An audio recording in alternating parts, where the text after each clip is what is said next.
funcionária pública federal, né? Do antigo Departamento Nacional de Estradas de Rodagem.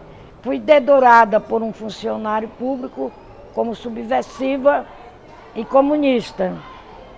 E a partir daí veio a perseguição. Eu era uma criança em 64, então, quer dizer, eu não tenho assim muitas lembranças, né? Você via alguns tanques na rua, uns militares, mas eu era criança naquela época.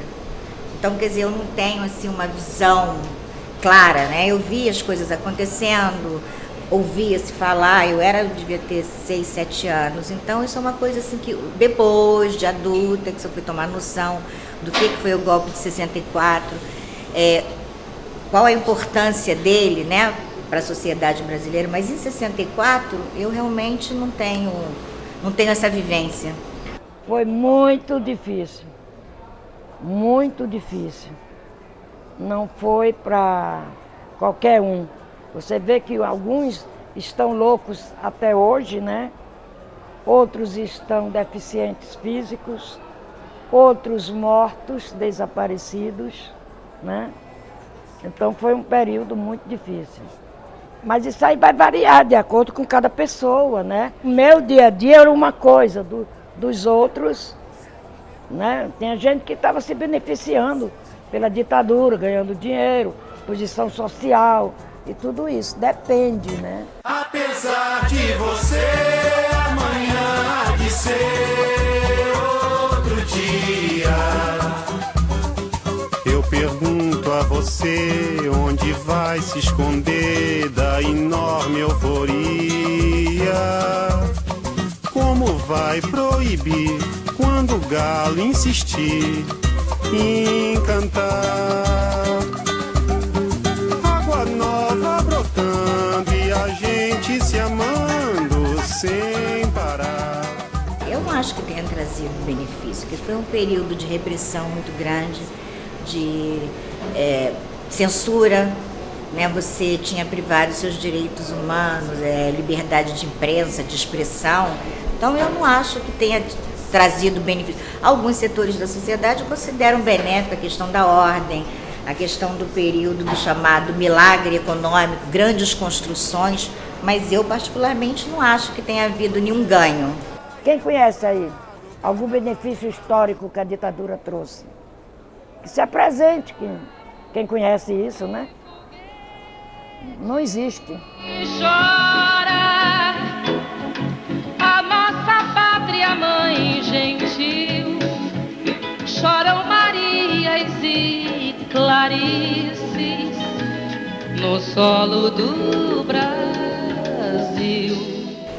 Você tem a época das prisões do Ai-Khoi, você tem a passeata dos 100 mil, quer dizer, você tem vários fatos assim, mas eu hoje, olhando de fora, porque como eu não vivenciei, então eu não senti realmente alguma coisa que tivesse me marcado.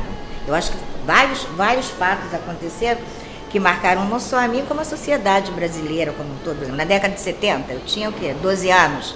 Né? Enquanto o Brasil estava jogando lá no México, os porões da ditadura estavam repletos de prisioneiros, o suicídio lá do Herzog. Então, quer dizer, várias coisas aconteceram, mas eu não vivenciei. Quer dizer, eu não tinha maturidade para vivenciar aquilo. Havia muita tortura. São vários tipos de tortura, né? Não posso contar todas, mas algumas que eu tomei conhecimento, né? A minha tortura, por exemplo, foi uma tortura psicológica. Eles faziam assim, eles me prendiam e me soltavam, me prendiam e me soltavam, me prendiam e me soltavam. E às vezes me jogavam numa cela de 1 metro quadrado, né? E ali não dava para eu me sentar, né? O máximo que dava era me acocorar assim, né? E um alto-falante no teto, falando, eu não sou mais comunista, eu adoro Castelo Branco, eu sou a favor da Revolução, essas coisas assim, colocando na mente da gente, né? Então aquele alto-falante falando aquelas coisas todas, muita gente quando saía dali de uma cela dessa, saía assim, viva a Revolução, você é feito doido, falando as mesmas coisas. Mas como eu já tinha conhecimento do domínio da mente, eu levava a minha mente lá para o outro lado. Levava a minha mente para Fortaleza, que é a minha terra, levava para Paris, para o Rio de Janeiro, levava para outros lugares. Então aquilo não me atingiu, porque eu já tinha esse conhecimento de desviar a mente. Então não me alterou em nada. E eles, quando eles abriam uma porta, diziam assim, pode sair? Que eu saía, eu virava para o policial e dizia, muito obrigado, e saía normalmente. Eles ficavam, né, ficavam muito pau da vida. Mas tive vários amigos e companheiros que foram torturados fisicamente até a morte, entendeu? Eu tenho uma amiga da minha própria repartição, em que ela foi torturada na frente do próprio esposo, amarraram o esposo dela numa cadeira, de todas as formas que você possa imaginar. Quando ela já estava exausta e já não se aguentava mais nem em pé, aí levaram ela para a cela e desamarraram o marido dela da cadeira e nunca mais ele se levantou. Está paralítico até hoje. Podem me prender, podem me bater, podem até deixar de ser comer, que eu não mudo de opinião. O que me levou ao exílio foi justamente isso. Eu soube que estava havendo torturas, né? A minha família também soube disso e sabia que eu já estava respondendo num processo num tribunal militar. Eu fui julgada num tribunal militar, né? Então, a minha família se reuniu, juntou algum dinheiro e disse, você não vai passar por isso, né? E marcou com um tio meu, que era general do Exército também, e um irmão que era oficial da Marinha, prepararam toda a minha fuga e aí eu tive que ir embora. Depois que eu me exilei, né? Eu me exilei na Bolívia, eu escapei através de um trem que era chamado o Trem da Morte, né? Que passa em Corumbá, em Porto Soares, mas eu ali, quando eu cheguei naquela estação, eu não podia me identificar. Eu não tinha passaporte, eu não tinha identidade e não podia me identificar. Então eu me escondi um pouco no meio do mato e sabia que o trem ia passar, umas 5h30 mais ou menos. E fiquei esperando aquele trem e tal. Quando o trem chegou, parou, algumas pessoas saíram, outras entraram. O trem enorme tinha dois vagões de passageiro e o resto dos vagões eram todos carregados, acho que, se não me falha a memória, eram minérios de ferro, um negócio assim. Então, quando ele partiu, aí ele começou a sair assim, lentamente. Quando o último carro passou por mim, eu corri, dei um pulo, me segurei, entrei, me abaixei e ele passou pela estação e ninguém me viu. Eu só saí desse trem em Santa Cruz de la Sierra, já dentro da Bolívia. Pai, afasta de mim esse cálice. Pai, afasta de mim esse cálice. Pai, afasta de mim esse cálice de vinho tinto de sangue. Pai. Eu acho que essa juventude deve ler bastante, não deve ter preguiça de ler. As pessoas precisam estudar história, né? E a gente não vê ninguém. Eu conheço professores de história, inclusive, que dá uma história do Brasil tão assim, você entendeu? Por exemplo, você perguntar para um estudante desse, mesmo aí fazendo o 3º ano, perguntar para eles assim, Quem foi Antônio Conselheiro? Ele não sabe. Se perguntar sobre Zumbi, não sabe. Perguntar Luiz Carlos Prestes, não sabe. Entendeu? Por quê? Porque os próprios professores de história, eles não transmitem a verdadeira história do Brasil para os alunos.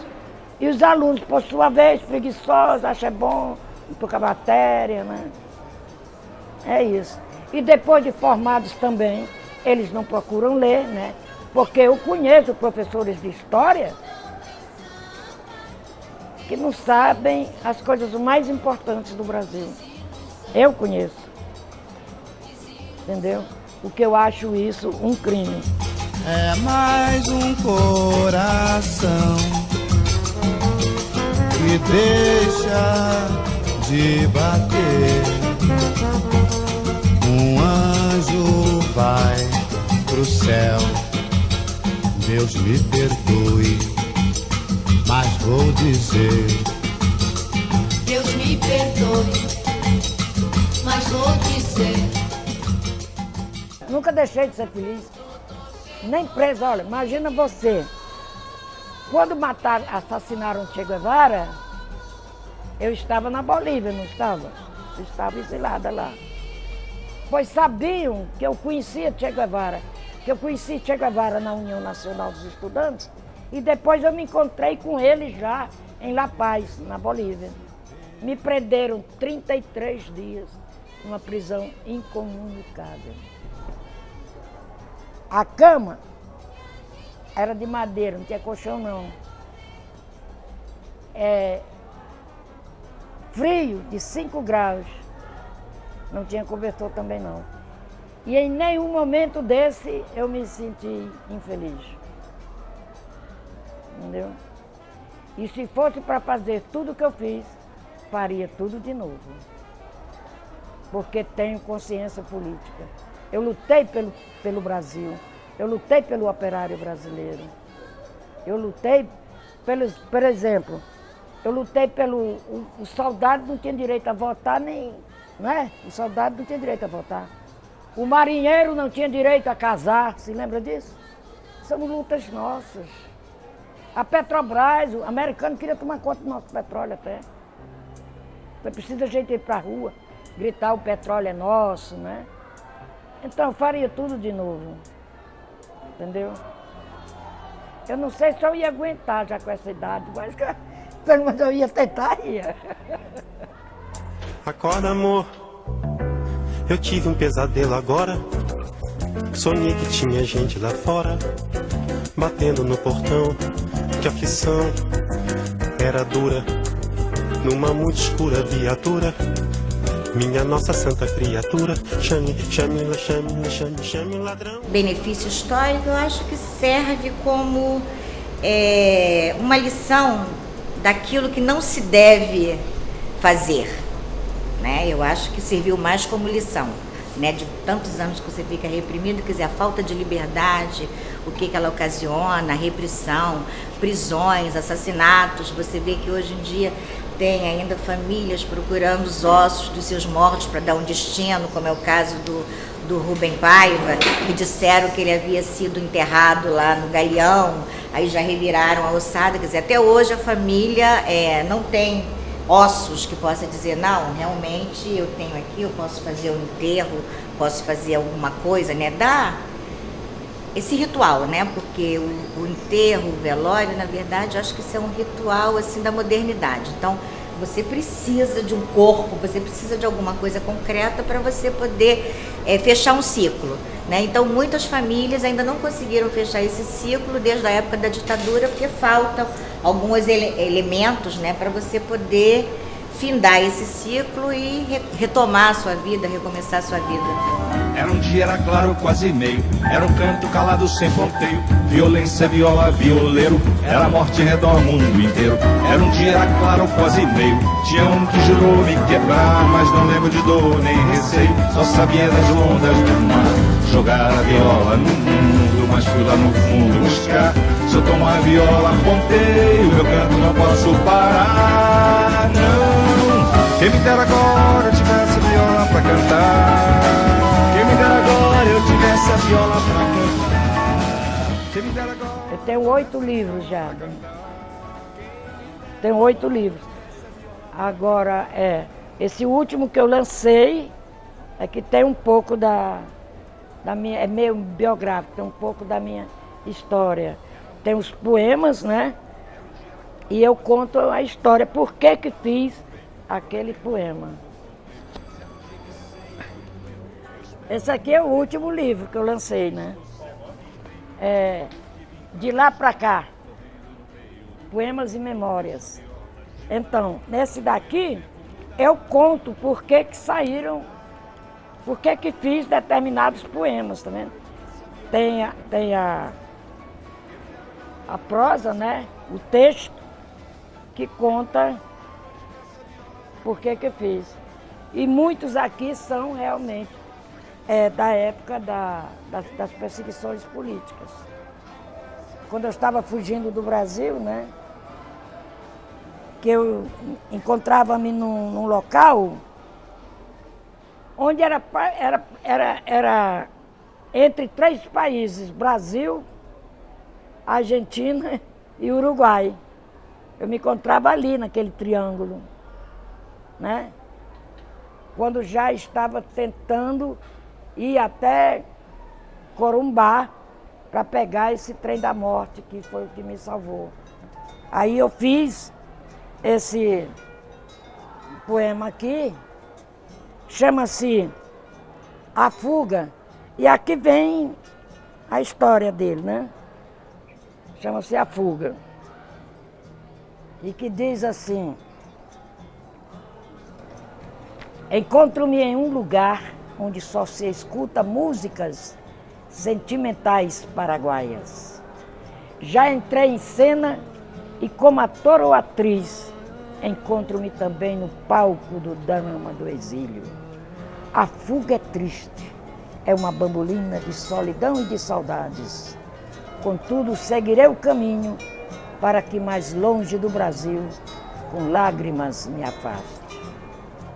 Caminhando e cantando e seguindo a canção, somos todos iguais, braços dados ou não, nas escolas, nas ruas, campos, construções, caminhando e cantando e seguindo a canção. Vem, vamos embora, que esperar não é saber. Quem sabe faz a hora, não espera acontecer. Vem, vamos embora, que esperar não é saber. Quem sabe faz a hora, não espera acontecer. Vem, vamos embora, que esperar não é saber. Quem sabe